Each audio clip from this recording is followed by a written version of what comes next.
Газдалған сусындардың зияны. Газдалған сусындардың түрлері өте көп.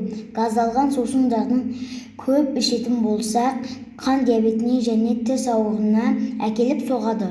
Газдалған сусындардың орнына су, тәтті газдалған сусындардың Кока-кола, Пепси, Фанта, Спрайт, Бутина, Макс Чай сумен алмастырған жөн, өйткені ол ағзаға үшін әлде қайда пайдалы. Сонымен қатар онда калориялар аз және жасанды бояғыштар жоқ.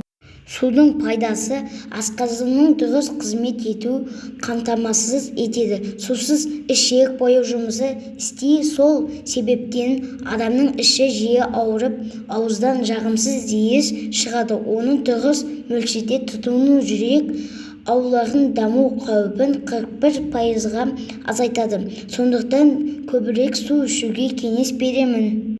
Зейін қойып тыңдағандарыңыз үшін рахмет, сау болыңыздар.